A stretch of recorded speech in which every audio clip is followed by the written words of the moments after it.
চেয়ে অন্য কোনো পাপ হলে আল্লাহ রাব্বুল আলামিন ক্ষমা করে দিবেন, কিন্তু শিরিকের গুনাহ আল্লাহ রাব্বুল আলামিন ক্ষমা করবেন না। তাহলে চিন্তা করেছেন শিরিক কত বড় পাপ।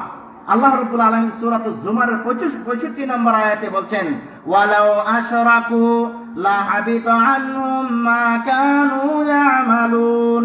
ওয়ালাউ আশরাকতা, যদি আপনি শিরিক করতেন, নবী সাল্লাল্লাহু আলাইহি ওয়াসাল্লামকে বলছেন আপনি নবী যদি শিরিক করতেন তাহলে লা ইয়াহবাতান্না আমালুকা, আপনার আমল আল্লাহ বাতিল করে দিতেন। তার মানে শিরিক যারা করবে তাদের আমল বাতিল হয়ে যাবে, তারা ক্ষতিগ্রস্তের মাঝে পড়ে যাবে, তারা বিপদে পড়ে যাবে। এই যে কোরআনের এতগুলো আয়াত আমি জানলাম, সূরা লুকমানের 13 নম্বর আয়াত, সূরা মায়েদার 72, সূরা নিসার 48, তারপরে সূরা আনআমের 82, সূরা আনআমের 88, সূরা জুমারের 65। এই আয়াতগুলোতে আল্লাহ রাব্বুল আলামিন শিরকের ভয়াবহতা নিয়ে এত চমৎকার আলোচনা করেছেন, এত ভাবে আপনি আমাকে সতর্কবাণী দিয়েছেন, এরপরেও মানুষ শিরকের মাঝে লিপ্ত হয়। রাসূল সাল্লাল্লাহু আলাইহি ওয়াসাল্লামের হাদিস থেকে আবার শুনি, বুখারী মুসলিমের হাদিস, আন জাবির ইবনে আবদুল্লাহ রাদিয়াল্লাহু তাআলা আনহু قال قال رسول الله صلى الله عليه وسلم, জাবির ইবনে আবদুল্লাহ রাদিয়াল্লাহু আনহু থেকে বর্ণিত, তিনি বলেন রাসূল সাল্লাল্লাহু আলাইহি ওয়াসাল্লাম বলেছেন, মান মাতা ইউশরিক বিল্লাহি শাইআন দাখালান নার, যেই ব্যক্তি আল্লাহর সাথে শিরিক করে মারা যাবে সে ডাইরেক্ট জাহান্নামে প্রবেশ করবে।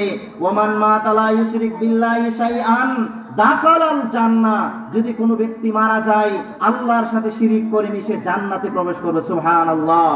মুআয ইবনে জাবাল রাদিয়াল্লাহু তাআলা আনহুকে রাসূল সাল্লাল্লাহু আলাইহি ওয়াসাল্লাম ওসিয়ত করছেন, আউসিনি। আর মুআয ইবনে জাবাল বলছেন আল্লাহর নবী আমাকে ওসিয়ত করছেন বিআশরি কালিমাত, 10টি বাক্য দিয়ে। এর মাঝে 1 নম্বরে তিনি বলছেন লা তুশরিক বিল্লাহ, আল ইশরাকু বিল্লাহ, আল্লাহর সাথে কাউকে শরীক করিও না। ইন কুতিলতা আও হুররিকতা, যদি তোমাকে হত্যা করা হয়, যদি তোমাকে জবাই করা হয়, যদি তোমাকে আগুনে পোড়ানো হয়, তারপরেও তুমি শিরিক করতে পারবে না। জবাই করা হলেও শিরিক করতে পারবে না, আগুনে পোড়ানো হলেও শিরিক করতে পারবে না, বেতের আঘাত আসলেও শিরিক করতে পারবে না। কারণ শিরিক করা যাবে না। সামান্য কাজে আমরা শিরিক করে ফেলি, সামান্য কথায় আমরা শিরিক করে ফেলি, কথায় কথায় শিরিক করে ফেলি, ঘন্টায় ঘন্টায় শিরিক করে ফেলি। অথচ আল্লাহর নবী বলছেন যদি তোমাকে চাবুকও মারা হয়, যদি তোমাকে হত্যাও করা হয়, যদি তোমাকে জবাইও করা হয়, তবু তুমি আল্লাহর সাথে শিরিক করিও না। এরপরে রাসূল সাল্লাল্লাহু আলাইহি ওয়াসাল্লাম আরো বলছেন, ইজতানিবু সাবআল মুবিকাত, তোমরা বেঁচে থাকো 7টি ধ্বংসাত্মক বস্তু থেকে, যেইগুলা তো আপনি আমার ঈমান আমলকে ধ্বংস করে দিবেন। এর মাঝে একটি হলো আল ইশরাকু বিল্লাহ, আল্লাহর সাথে শিরিক করা। আল্লাহর নবী আরেকটি হাদিসে বলছেন, আলা আখবারুকুম বিআকবারিল কাবাইর, আমি কি তোমাদেরকে সবচেয়ে বড় পাপ সম্পর্কে বলবো না? আমি কি তোমাদেরকে সবচেয়ে উৎকৃষ্ট যেই পাপ মানুষকে ধ্বংস করে ছাড়ে এরকম পাপের কথা বলবো না? আল্লাহ নবী বললেন অবশ্য। সাহাবীরা বললেন অবশ্যই ইয়া রাসূলুল্লাহ বলেন। তখন আল্লাহর নবী বলছেন আল ইশরাকু বিল্লাহ, আল্লাহর সাথে শিরিক করা। আল্লাহর সাথে শিরিক করা এইটা হলো সবচেয়ে বড় পাপ। তাহলে হাদিস থেকে, কোরআন থেকে যেই কথাগুলো আমি আপনাদের সামনে উপস্থাপন করলাম, সেটা থেকে আমি 1 মিনিটে যে মেসেজটা আপনাদের কাছে পৌঁছাতে চাই, যেটা আপনাদের এতক্ষণ বিবরণ দিলাম, তার সামারি হলো শিরিক হলো আল্লাহর জমিনের উপরে, আসমানের নিচে সবচেয়ে বড় পাপ। যে পাপ করলে আপনি জান্নাতে যেতে পারবেন না। এখন এই শিরিক কিভাবে হয়? শিরিক হয় আল্লাহ রাব্বুল আলামিনের সাথে কাউকে শরীক করা, আল্লাহর জাতের সাথে, আল্লাহর সিফাতের সাথে, আল্লাহর ইবাদতের সাথে কাউকে যদি আপনি শরীক করেন তাহলে শিরিক হয়ে যাবে। মাহফিলের সিজন আসছে, এই মাহফিলের সিজনে দেখবেন বহু পোস্টারে লেখা থাকে আপনার এমন টাইটেল কিছু বক্তারা দেওয়া হয়, গাউসুল আজম, কুতুবুল আলম, এইরকম বহু টাইটেল দেওয়া হয়। এর মাঝে একটা নাম হলো কুতুবুল আলম। কুতবুন শব্দের অর্থ কি? কুতুবুল আলম শব্দের অর্থ কি দেখেন। কুতবুন শব্দের অর্থ হলো নিয়ন্ত্রণকারী, পরিচালনাকারী, আর আলম শব্দের অর্থ হলো পৃথিবী। এখন এই বক্তার টাইটেল দিয়েছে কুতুবুল আলম, মানে পৃথিবী নিয়ন্ত্রণকারী। আপনি আমি যাদের সাধারণ জ্ঞান আছে, আপনারা বলুন তো পৃথিবী নিয়ন্ত্রণকারী কি ওই বক্তা নাকি আল্লাহ সুবহানাহু ওয়া তাআলা? আল্লাহ রাব্বুল আলামিন পৃথিবী নিয়ন্ত্রণ করেন। এখন মানুষ যদি মানুষের টাইটেল দেয় পৃথিবী নিয়ন্ত্রণকারী, তাহলে আল্লাহর সাথে শিরিক হবে কিনা? গাউসুল আজম যদি মানুষকে বলে দেয়, গাউসুল শব্দের অর্থ হলো সাহায্যকারী, আর আজম শব্দের অর্থ হলো সবচেয়ে বড় সাহায্যকারী, তাহলে গাউসুল আজম বলতে বোঝাই পৃথিবীর সবচেয়ে বড় সাহায্যকারী। সবচেয়ে বড় সাহায্যকারী কি আব্দুল কাদের জিলানী নাকি আল্লাহ সুবহানাহু ওয়া তাআলা? আল্লাহ সুবহানাহু ওয়া তাআলা সবচেয়ে বড় সাহায্যকারী। এখন আল্লাহর গুণ যদি আপনি অন্য কাউকে দিয়ে দেন, তাহলে কি হয়ে যাবে? শিরিক হয়ে যাবে। কারণ আল্লাহ আপনাকে তৈরি করেছেন, আল্লাহ আপনাকে সৃষ্টি করেছেন, আল্লাহ পৃথিবী নিয়ন্ত্রণ করেন, আল্লাহই সব কিছুর মালিক, কিন্তু আপনি মানুষের মাঝে সেটা দিয়ে দিচ্ছেন। এর নাম হলো শিরিক, এর নাম হলো শিরক। আল্লাহ সুবহানাহু ওয়া তাআলার সাথে কাউকে শরীক করা যাবে না। যেই রকম বলা হয় আল্লাহর কোন রাসূলকে দিয়ে আল্লাহ গেছেন গায়েব হয়ে, রাসূলের কোন খাজায় পেয়ে বসে গেছেন আজমিরে। এখন কেউ ফিরে না খালি হাতে বাবারে তোর দরবার হতে। আল্লাহর দরবার হতে মানুষ খালি হাতে ফিরলেও ওই খাজার দরবার হতে আজমির থেকে কেউ খালি হাতে ফিরে না, এই বিশ্বাস বহু মানুষের আছে।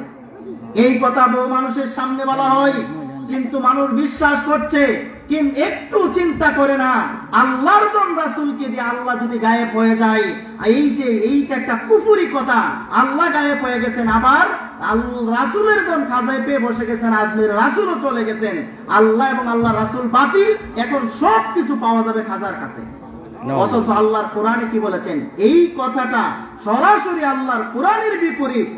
সূরা আয়াতুল কুরসি সূরাতুল বাকারার মাঝে আল্লাহ রাব্বুল আলামিন বলছেন, আল্লাহু লা ইলাহা ইল্লা হুয়াল হাইয়ুল কাইয়্যুম লা তাখুযুহু সিনাতু ওয়ালা নাওম। আল্লাহ তিনি সেই সত্তা, আল হাইয়্যু লা ইলাহা তিনি ছাড়া কোনো ইলাহ নাই, আল হাইয়ুন আল কাইয়্যুম যিনি চিরস্থায়ী, যিনি চিরঞ্জীব, লা তাখুযুহু যাকে স্পর্শ করে না, সিনাতু ওয়ালা নাওম তন্দ্রাও আসে না, ঘুমও আসে না। আর আপনি আল্লাহকে, আল্লাহর কোন রাসূলকে দিয়ে আল্লাহকে বিদায় করে দিয়েছেন। আর আল্লাহ বলতেছেন আল্লাহ চিরস্থায়ী আছেন, সব সময় আছেন, সব সময় থাকবেন। এই যে আল্লাহর গুণের সাথে অন্য কাউকে তুলনা করেছেন, তার মানে কি হয়েছে? শিরিক হয়ে গেছেন। তওবা করে ফিরে আসতে হবে, আর না হয়তো আপনার ঈমান, আপনি ইবাদত করে লাভ হবে না। আপনি ইবাদত করলে কোনো কাজে আসবে না, কারণ আপনার ঈমান ভেঙে গেছে। আল্লাহ রাব্বুল আলামিন বলেছেন অধিকাংশ মানুষ ঈমান আনা সত্ত্বেও মুশরিক থাকবে, ঈমানদার দাবি করবে, কিন্তু ঈমান ঠিক আছে কিনা দেখতে হবে। সূরাতুল ইউসুফের 106 নম্বর আয়াত খুলুন, দেখুন আল্লাহ রাব্বুল আলামিন বলছেন, ওয়ামা ইউমিনু আকসারুহুম বিল্লাহি ইল্লা ওয়া হুম মুশরিকুন। অধিকাংশ মানুষই আল্লাহর প্রতি ঈমান আনা সত্ত্বেও মুশরিক, আল্লাহর প্রতি ঈমান এনেছেন তারপরে মুশরিক, ওইভাবে মুশরিক। এরপরে দেখেন আল্লাহ রাব্বুল আলামিন সূরাতুল বাকারার 8 নম্বর আয়াতে আল্লাহ বলছেন, ওয়া মিনান নাসি মান ইয়াকুলু আমান্না বিল্লাহি ওয়া বিল ইয়াউমিল আখির ওয়া মা হুম বিমুমিনিন। ওয়া মিনান নাস মানুষদের মধ্য থেকে একদল মানুষ আছে, মান ইয়াকুলু যারা বলে আমান্না বিল্লাহি আমরা ঈমান আনছি কার উপরে? আল্লাহর উপরে, ওয়া বিল ইয়াউমিল আখির আখিরাতের উপরে, ওয়া মা হুম বিমুমিনিন অথচ তারা মুমিন নয়। ঈমান এনেছে, বিশ্বাস মুখে মুখে করে, তারপরও তারা মুমিন নয়। মুসলমানের ঘরের সন্তান হলেই যে আপনি মুমিন, মুসলমান মনিত্ব আপনার ঠিক রাখতে হবে। মুসলমানের ঘরের সন্তান আপনি হয়েছেন, আপনার এটা সৌভাগ্য। এখন আপনার ঈমান ঠিক আছে কিনা এটা আপনাকে বুঝতে হবে, স্টাডি করতে হবে। রাসূল সাল্লাল্লাহু আলাইহি ওয়াসাল্লাম বলছেন, কিয়ামতের পূর্বে এমন একটি সময় আসবে, ইয়াতি আলাইহিস জামান, কিয়ামতের পূর্বে এমন এক সময় আসবে যে সময় আমার উম্মতেরা হাতের মাঝে জ্বলন্ত আঙ্গরা রাখতে যতটা কষ্ট হবে, এর চেয়ে আরো বেশি কষ্ট হবে ঈমান রাখা। রাসূল সাল্লাল্লাহু আলাইহি ওয়াসাল্লামের সহিহ মুসলিমের হাদিস, আল্লাহর নবী বলছেন, বাদিরু বিল আমালি ফিতানান তাকিতুল লাইলিল মুসলিম, তোমরা আল্লাহর আমলের দিকে ধাবিত হও অন্ধকার রাত্রির টুকরা নেই ফিতনা আসার পূর্বে। অন্ধকার রাত্রির টুকরা নেই, ফিতনা কিভাবে আসবে? রাসূল সাল্লাল্লাহু আলাইহি ওয়াসাল্লাম বলছেন, তখন পরিবেশটা এমন হবে, ইউসবিহুর রাজুলু মুমিনান ইউমসি কাফিরান ইউমসি মুমিনান ইউসবিহু কাফিরান। তখন মানুষ সকালবেলা থাকবে মুমিন, সন্ধ্যায় হবে কাফের, সন্ধ্যায় থাকবে মুমিন, সকালবেলা হয়ে যাবে কাফের। এমন পরিবেশ চলে এসেছে। সন্ধ্যাবেলা সারা রাত্র আপনি চিন্তা ভাবনা করলেন, সন্ধ্যাবেলায় আপনি মুমিন ছিলেন, রাত্রে চিন্তা ভাবনা করে সকালবেলা একটা গরু কিনলেন, এই গরু আল্লাহর নামে জবে না করে গায়রুল্লাহর নামে আপনি জবে করলেন, তাহলে বলুন তো ঈমান আছে না নাই? শিরক হয়ে যাবে। আপনি আল্লাহ ছাড়া অন্য কারো নামে গায়রুল্লাহর নামে জবে করা যাবে না। এই জন্য সকাল সন্ধ্যাবেলায় ছিলেন মুমিন, ওই রাত্রে ছিলেন মুমিন, সকালবেলা হয়ে গেছেন কাফের, আপনার ঈমান ভেঙে গেছে, আপনি মুশরিক হয়ে গেছেন। এই রকম আল্লাহ ছাড়া অন্য কারো কাছে মাথা নত করা যাবে? আল্লাহ ছাড়া অন্য কারো কাছে মাথা নত করা যাবে না। এখন মাজারের মাঝে লেখা থাকে এইখানে সেজদা করিবেন না, এই লেখাটা পরে তাড়াতাড়ি সেজদা দিয়ে দিক সেদিক তাকায় মনে করছে কেউ দেখার আগে দিয়ে ফেলি, অর্থাৎ সে মনে করতেছে সেইখানে সওয়াবের কাজ। কানে কানে গিয়ে কত কিছু বলে যে এই অবস্থা। আমি আমার ছাত্র জমানার একটা ঘটনা বলি, চাক্ষুষ একেবারে আমার বয়স যখন আপনার 15-16 এইরকম অবস্থায় আমি মাদ্রাসায় পড়ি, মাদ্রাসা থেকে আমাদের ছাত্র ভাইরা কয়েকজন মিলে এক জায়গায় গেছে যে চলো আমরা ওই উরুস থেকে আসি, তো আমাকে নিয়ে গেছে। ওইখানে যাওয়ার পরে এইরকম একটা দৃশ্য আমি সেখানে নতুন যাওয়ার পরে দেখলাম যে একটা মাজার অন্যান্য মাজারে আপনার সেজদা দেয়, বসে জিকির আজকার করে, সামনে বসে দোয়া করে, কিন্তু সেখানে গিয়ে দেখি আপনার মাজারের যেদিকে মাথা ওই বরাবর মানুষ চুমা দিচ্ছে। আমি বললাম এইখানে চুমা দিতেছে, ব্যাপারটা কি বুঝলাম না। তখন বলে না হুজুর এখানে তো চুমা দেয় না, এইখানে সামনে দিয়ে একটা ছিদ্র আছে, ওই ছিদ্র দিয়ে কবর আপনার পাকা করে উঁচা করা আছে, এই ছিদ্র দিয়ে মানুষের মনের কথাগুলা সেইখানে বলে বলে মানুষ সেখান থেকে বের হয়, এটা নাকি কাজ হয়। চাক্ষুষ প্রমাণতে এই ছিদ্র দেখতে হলে, আমার কথা মিথ্যা হলে আপনি যাবেন এই যে ঢাকা সিলেট মহাসড়কের পাশে চান্দুরা নামে একটা গ্রাম আছে, এই চান্দুরা আপনার আদিশা বাবার দরবার, সেখানে গিয়ে দেখবেন আজও সেই ছিদ্র আছে। সেইখানে কানে কানে অর্থাৎ সামনে দিয়ে ছিদ্র দিয়ে বাবার কাছে বলে, বাবা আমার একটা সন্তান লাগবে, আমি এই সমস্যায় আছি, এই সমস্যায় আছি বলে বলে আবার এইভাবে আপনার ফিস দিয়ে বের হয় না, এইভাবে বের হয়। আল্লাহর কাবাগরকে মানুষ পিঠ দিয়ে বের হচ্ছে। একটা মরা মানুষ যদি কবর খোদা হয় তাহলে সেখানে হাত দিয়েও খুঁজে পাওয়া যাবে না। অথচ মানুষের আত্মবিশ্বাস, মানুষের ঈমান এত দুর্বল হয়েছে, মানুষ গিয়ে আল্লাহর কাছে না চেয়ে সেখানে চাচ্ছে, সন্তানের জন্য সেখানে চাচ্ছে, আল্লাহকে সেজদা না দিয়ে সেখানে যাচ্ছে। ও ভাই, আপনার হাতে পায়ে ধরে বলি, আল্লাহর কসম করে বলছি, আপনি সেখানে যাবেন না, এইটা করতে যাবেন না। আপনি মুসলমানের সন্তান, আপনাকে আমি বলি আপনার ঈমান ভেঙে গেছে, আপনি এই বিশ্বাসের কারণে আপনি আবার কালিমা পড়ে মুসলমান হতে হবে। আল্লাহর কাছে আপনি চান, আপনার সন্তানের দরকার হলে আল্লাহর কাছে চান, আপনার সমস্যা হলে আল্লাহর কাছে চান। আল্লাহ বলছেন উদউনি